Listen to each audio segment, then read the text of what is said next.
"We're reorganizing the territory," my boss explained, not meeting my eyes. "Your position is being eliminated." I sat across from Marcus Reed in his office at Veltrix Optics, staring at the termination letter he'd slid across his desk. The ink on the $2 million contract I'd just secured wasn't even dry yet. "I understand," I replied, my voice calm despite the storm brewing inside me. "Thank you for the opportunity. My name is Cassandra Doyle, a 36-year-old senior sales executive in Plano, Texas, and I'd just been robbed of the biggest commission check of my career. For 8 months, I'd poured everything into landing this client, Horizon Innovations. I'd flown across the country 12 times, sat through 43 negotiation rounds, personalized countless pitch decks, and built a relationship with their CEO that went beyond business.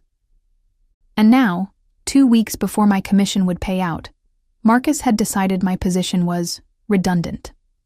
As I packed my desk, I noticed my coworkers stealing glances at me, their expressions a mix of pity and relief that they weren't in my shoes. Marcus had timed this perfectly, right at 4 p.m. on a Friday when most executives had already left for weekend golf games. The office politics playbook at its finest. "I'm so sorry, Cassandra," whispered Violet from accounting as she passed by. "Everyone knows this isn't right." I smiled at her, maintaining my composure. "It's just business, right?" But it wasn't just business. It was personal. The Horizon deal wasn't just another client. It represented my career pinnacle after 15 years in the industry. That commission would have paid off my mother's medical bills from last year's unexpected surgery. Marcus knew all this. We'd discussed it over drinks just last month when he'd congratulated me on nearly closing the deal. I took one last look at the office where I'd spent 5 years of my life before walking out, head held high. In the elevator, I checked my phone and saw a text from Jonah Freeman, Horizon's CEO. "Dinner still on for Wednesday to celebrate the partnership?" A small smile formed on my lips. What Marcus didn't understand was that business wasn't just about contracts and numbers. It was about relationships. And my relationship with Jonah wasn't just professional. We'd built a foundation of mutual respect and trust over the past 8 months. He'd shared stories about his children. I'd talked about my dreams of starting my own consultancy someday. As I reached my car, I made a decision.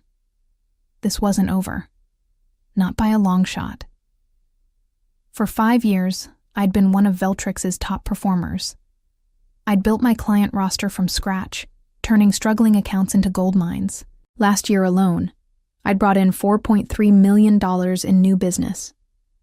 The sales plaques and achievement awards gathering dust in a box in my trunk were testament to that. But Veltrix had been changing. 3 months ago, Gregory Hansen took over as CEO, bringing Marcus Reed with him as the new vice president of sales. The whispers started immediately. They were restructuring to maximize shareholder value, corporate speak for cutting corners. I'd noticed the warning signs but dismissed them. The cancellation of the annual sales retreat. The new streamlined commission structure that somehow always calculated to less than before. The subtle pressure to hand over client relationships to the account management team. My closest colleague, Thomas, had warned me. "They're pushing out the old guard, Cass," he'd said over lunch. "Replacing experienced salespeople with fresh graduates they can pay half as much." I didn't believe it would happen to me, not with my numbers. Not with the Horizon deal so close to closing. Growing up, my father always told me, "In business, loyalty goes both ways." He'd worked 30 years at the same company, climbing from the mailroom to management. But that world was gone. Today's corporate landscape rewarded the ruthless, people like Marcus who viewed employees as expendable resources. As I drove home, I called my mother. I couldn't bring myself to tell her about being fired. Not yet. Not when I'd promised to help with her medical bills. "How's my superstar?" she asked cheerfully. "Just fine, Mom," I lied, forcing brightness into my voice. "How are you feeling today?"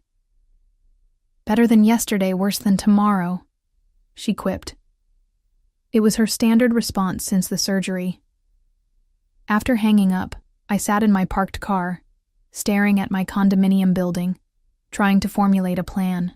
My severance would cover expenses for 3 months, but without the commission, I'd need to dip into my savings for Mom's next payment. Unless... I scrolled through my contacts until I found Jonah's number. Our weekly dinner had become a tradition during the negotiation process. He valued authenticity. It was what had drawn Horizon to Veltrix in the first place. Or more accurately, to me. I hesitated for only a moment before pressing call. The line rang twice before Jonah's familiar voice answered. Cassandra, I was just thinking about you. Still on for Wednesday? Absolutely, I replied. But Jonah, there's something we need to discuss. Wednesday evening found me at La Cantera, an upscale restaurant in downtown Plano, where Jonah and I had celebrated the verbal agreement 2 weeks prior. I'd arrived early, selected a private corner table, and ordered a bottle of Jonah's favorite Cabernet. When he arrived, his smile faltered as he read my expression. Something's wrong, he said, sitting down. I took a deep breath and laid out the facts. No emotional embellishments, no pleas for sympathy. Just the truth. I'd been terminated 2 weeks before my commission would have paid out on the deal I'd architected from initial contact to signed contract. That's... Jonah's face darkened. That's contemptible. It's just business. I repeated the phrase that had become my bitter mantra. No. Jonah set down his wine glass with deliberate care. Business is about relationships and integrity. Without those, it's just theft wearing a suit. Coming from the CEO of a $500 million technology company, the words carried weight. What will you do? He asked. I've received an offer from Crystalline Systems, I said, referring to one of Veltrix's main competitors. They've been trying to recruit me for years. Jonah nodded slowly, his analytical mind working through the implications. And our contract with Veltrix? Has a 14-day rescission clause, I said. We reviewed it together, if you recall. Either party can withdraw without penalty within 2 weeks.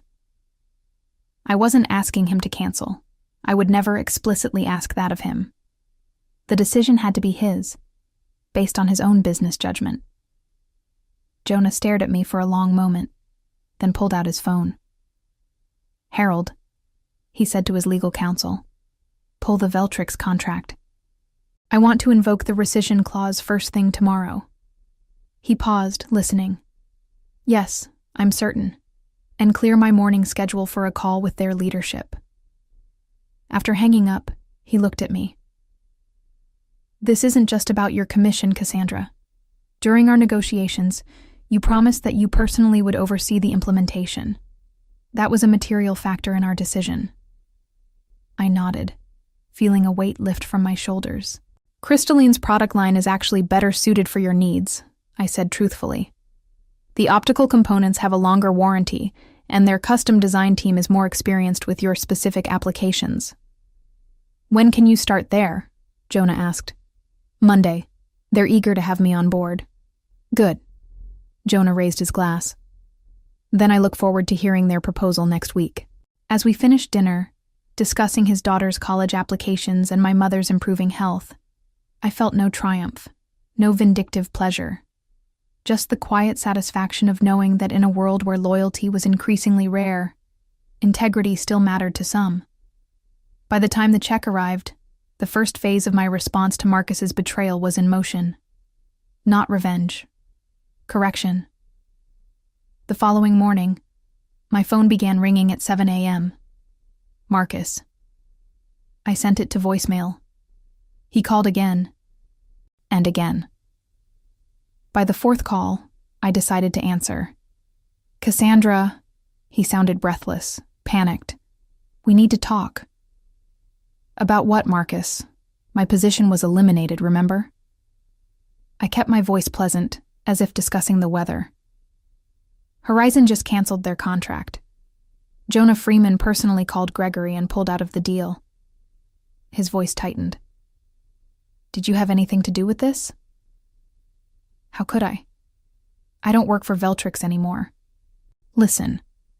His tone shifted to conciliatory. There's been a misunderstanding. We want to bring you back. Same position, better compensation package. The territory reorganization has been postponed. I almost laughed at the transparency of it. That's a generous offer, Marcus, but I've already accepted a position with Crystalline Systems. I start Monday. The silence on the other end was deafening. Crystalline, you can't do that. Your non-compete doesn't apply when I've been terminated without cause. I finished for him. Page 4, paragraph 3 of my employment contract. I reviewed it with my attorney yesterday. Another long pause. What did you tell Freeman? The truth, that I was terminated shortly after securing his business. Damn it, Cassandra. The mask of professionalism slipped. Do you have any idea what you've done? The board is going ballistic. This was a cornerstone deal for the quarter. It sounds stressful, I said, feeling a strange sense of calm. I should let you go so you can handle that situation. Best of luck, Marcus. As I ended the call, I received a text from Violet. Office is chaos. Gregory called emergency meeting. Marcus looks like he's about to explode. I didn't respond. Instead, I drove to Crystalline's headquarters for an early meeting with their executive team. The gleaming glass building stood in stark contrast to Veltrix's aging office park. Inside, I was greeted by Eleanor Walsh, the CEO who had been courting me for years. Welcome to the team, Cassandra, she said, her handshake firm. We're thrilled to have you. Thank you for the opportunity, I replied, the words carrying more sincerity than when I'd said them to Marcus. Eleanor led me to a conference room where the executive team waited. Cassandra's joining us from Veltrix, she announced. And she's already creating waves. Horizon Innovations canceled their contract with Veltrix this morning. The executives exchanged glances. Now, Eleanor continued, we have a narrow window of opportunity here. Cassandra has a relationship with Horizon's CEO. We need to move quickly to present our solution before their procurement team looks at other options. I cleared my throat. I've tentatively scheduled a meeting with Jonah next Wednesday. He's expecting our proposal. Eleanor's smile widened. Perfect. Let's make sure it's irresistible. For the next 3 days, I worked with Crystalline's product team to create a custom package for Horizon. Unlike Veltrix's one-size-fits-all approach, we tailored every aspect to their specific needs. The pricing structure I proposed was actually lower than Veltrix's, with better terms and stronger guarantees. This could be a $2.5 million deal, noted the finance director after reviewing my numbers. With expansion potential to $4 million within 2 years, I added. By Monday afternoon, my phone had accumulated 8 voicemails from Marcus and 3 from Gregory, each more desperate than the last. The final one came just as I was leaving Crystalline's office. Cassandra, this is Gregory Hansen. Whatever Crystalline is paying you, we'll beat it. Name your price. We need you back. I deleted it without responding. Some bridges, once burned, weren't worth rebuilding. Wednesday arrived with unexpected tension. Despite my confidence in Crystalline's superior offering, years in sales had taught me that nothing was certain until contracts were signed. As our team prepared to leave for the meeting with Horizon, I received a text from a number I didn't recognize. It's Thomas. Used Violet's phone. Urgent. Marcus is meeting with Jonah right now, offering 30% discount plus free implementation. My stomach dropped. Marcus was making a desperate countermove. I showed the message to Eleanor. Can we head over now? I asked. I think we may need to get ahead of this. Eleanor nodded grimly, and we left immediately. Upon arriving at Horizon's headquarters, the receptionist informed us that Jonah was in a meeting, but had left instructions to send us to conference room B when we arrived. Walking through the familiar hallways felt surreal, like returning to a place I'd only dreamed about. When we entered the conference room, I stopped short. Sitting at the table was not only Jonah but Marcus, looking smug, and Gregory, who seemed surprised by our entrance. "Cassandra," Jonah stood, smiling warmly. "Perfect timing. These gentlemen from Veltrix were just explaining why I should reconsider my cancellation." Marcus's expression shifted from confidence to discomfort as I introduced Eleanor and the Crystalline team. "We were under the impression we had an exclusive meeting," Gregory said, his tone clipped. "I invited both parties," Jonah replied evenly. "I believe in making informed decisions." What followed was the most unusual presentation of my career. Marcus outlined Veltrix's desperate concessions, price cuts, extended warranties, free training, while I presented Crystalline's thoughtful, customized solution. Throughout it all, Jonah watched, asking occasional questions but giving no indication of his preference. When both presentations concluded, Jonah thanked everyone. "This has been enlightening. I'll need to confer with my team before making a decision." Outside the building, Marcus cornered me in the parking lot. "You won't get away with this," he hissed. "You have no idea what you're up against." "I'm up against a man who fired me to avoid paying my commission," I replied calmly. "I think I understand the situation perfectly." His face reddened. "It wasn't personal. It was a business decision." "And this is my business decision," I gestured toward Horizon's building. "May the best solution win." Back at Crystalline, Eleanor was surprisingly upbeat. "You did well in there. Freeman was clearly more engaged during your presentation." "He's thorough," I cautioned. "He won't make a decision based on personalities." 2 agonizing days passed. Then, on Friday afternoon, my phone rang with Jonah's number. "We've made our decision," he said without preamble. "Can you come to my office at 4 p.m.? The drive to Horizon felt like traversing a minefield. Had Marcus's desperation tactics worked? Had the substantial price cut swayed Jonah's procurement team? When I arrived, I was escorted directly to Jonah's office. To my surprise, no one from Veltrix was present, just Jonah and his team. "Cassandra," he greeted me. "I want you to explain to our team exactly how Crystalline's optical sensors will integrate with our existing systems." For the next hour, I detailed the implementation process, answering technical questions from Horizon's engineers. When we finished, Jonah stood and extended his hand. "We'll go with Crystalline. The contract is being drawn up as we speak." Relief washed over me, followed quickly by professional composure. "You won't regret it. The product truly is superior." "I know," he said, "but equally important is working with people of integrity." 1 month later, I sat in my new corner office at Crystalline, reviewing the finalized contract with Horizon. The deal had indeed come in at $2.5 million, with a clear path to expansion. My commission would be considerably larger than what I would have earned at Veltrix, with a more favorable payment structure. Violet had texted me updates in the aftermath. Marcus had been placed on administrative leave pending an investigation into his management practices. 3 other sales executives had resigned in solidarity with my situation. Veltrix's stock had dropped 11% following the loss of the Horizon deal and subsequent departures. But the most satisfying development came that morning in the form of an email from Harold, Horizon's legal counsel. He'd forwarded me an internal message from Jonah to his executive team. Our decision to partner with Crystalline over Veltrix wasn't just about pricing or product specifications. It was about aligning ourselves with a company that demonstrates the values we espouse. When Veltrix terminated Ms. Doyle immediately after she secured our business, explicitly to avoid paying her commission, they revealed their true corporate character. Such short-sighted greed doesn't align with our long-term partnership goals. Crystalline, by contrast, recognized talent and integrity, and moved decisively to acquire it. That's the kind of business instinct we respect. I printed the email and pinned it to my wall, not as a trophy, but as a reminder of what truly mattered in business. Eleanor stopped by my office that afternoon. "I just got off the phone with Bedford Industries. Apparently, their procurement officer heard about how we acquired the Horizon contract and wants to discuss moving their business to us. I raised an eyebrow. Bedford. They've been with Veltrix for years.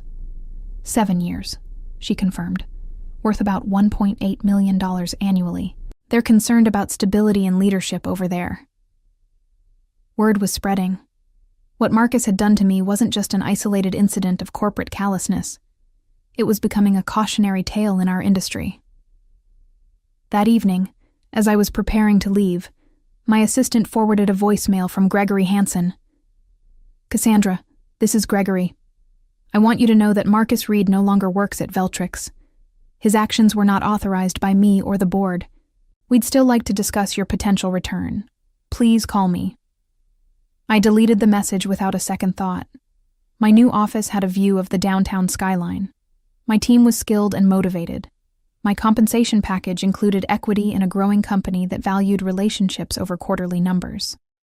More importantly, I'd received a call from my mother's doctor that morning. The latest tests showed significant improvement. With my new financial situation, I'd been able to move her to a better specialist, one not covered by her insurance. As I drove home, I reflected on the past 5 weeks. I hadn't sought revenge when Marcus betrayed me. I'd simply ensured that consequences found him through his own actions. I hadn't torn down Veltrix. They'd undermined themselves by prioritizing short-term gains over sustainable relationships. My phone buzzed with a text from Jonah. "Implementation team says everything's ahead of schedule. Dinner next week to celebrate?" "Absolutely," I replied. "First round's on me." My father's words about loyalty going both ways echoed in my mind. While the corporate world had changed since his time, some principles remained eternal: integrity, relationships, and the understanding that how you treated people always came back to you in the end. Marcus had taught me a valuable lesson, though not the one he intended. In business, as in life, your reputation wasn't built on what you said, but on what you did, especially when you thought no one was watching. 6 months after joining Crystalline, I stood at a podium accepting the Sales Executive of the Year award at the annual industry conference. Looking out at the audience, I spotted several familiar faces from Veltrix, including Gregory, who offered a tight smile when our eyes met. My acceptance speech was brief and focused on the importance of business ethics and relationship building. I didn't mention Veltrix or the circumstances that led to my departure. I didn't need to. Everyone in the room knew the story. Success in sales isn't just about closing deals, I concluded. It's about creating true partnerships where both sides win. When we forget that, we're no longer sales professionals. We're just transaction processors. The applause was gratifying, but what happened afterward was even more so. A steady stream of industry colleagues approached me, some to offer congratulations, others seeking advice, and a few, quietly, inquiring about opportunities at Crystalline. Bedford Industries had indeed moved their business to us, followed by 2 other major Veltrix clients. Our company's market share had grown 15%, while Veltrix's had declined by almost 20%. Jonah found me at the reception afterward. "Congratulations," he said, clinking his glass against mine. "Well deserved." "Thank you for taking a chance on Crystalline," I replied. "How's the implementation going?" "Ahead of schedule and under budget," he said. "Your team is exceptional." "They are," I agreed, "and so is yours." We chatted briefly about future projects before he was called away by another associate. As I watched him leave, Eleanor approached.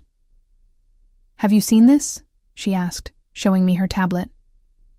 The headline read, "Veltrix Optics announces layoffs amid continuing market struggles." The article mentioned that Gregory Hansen had stepped down as CEO, replaced by the board chairman as interim leadership. I felt no joy at the news, only a sense of inevitability. The autumn wind scattered leaves across the sidewalk as I approached the care facility where my mother now lived. Thanks to my improved financial situation, she had a private room in the best rehabilitation center in Plano, with daily physical therapy and cutting-edge treatments. "There's my girl," she beamed as I entered, setting aside the book she'd been reading. At 68, she still had the sharp wit and warm smile that had guided me through life's challenges. "How's the new medication working?" I asked, taking the chair beside her bed. "The doctor says I'm responding better than expected," she replied. "I might be able to move back to my own place by Christmas." "That's wonderful, Mom." "And how's my corporate warrior doing? Still conquering the business world?" I smiled, updating her on recent developments. I'd been promoted to Vice President of Strategic Accounts at Crystalline, with a team of 12 sales executives reporting to me. The Horizon implementation had been so successful that they'd expanded the contract to include 2 additional divisions, bringing the total value to $3.8 million. "You know what your father would say about all this," she said, a wistful look crossing her face. "Success is best when it's earned honestly," I quoted. She nodded. "He would be so proud of you, Cassandra. Not just for your achievements, but for how you've achieved them." After leaving the facility, I drove to a local coffee shop where I'd agreed to meet Thomas. He'd left Veltrix the previous month and had been interviewing with several companies. "I've got good news," he said as soon as I sat down. "I accepted an offer from Meridian Technologies." "Congratulations. Sales position?" "Sales director," he replied, unable to contain his grin. 15% higher base than Veltrix, better commission structure. "They're lucky to have you," I said sincerely. "I almost called Marcus to thank him," Thomas joked. "Being associated with Veltrix these days is like having a golden ticket to the competition." As I built my new team and career at Crystalline, I occasionally thought about Marcus and the lesson he had inadvertently taught me. In the end, how we treat others determines not just their fate, but our own. My revenge wasn't in destroying him. It was in succeeding despite his attempt to devalue my contribution. The greatest vindication wasn't watching his downfall, but creating my own ascent.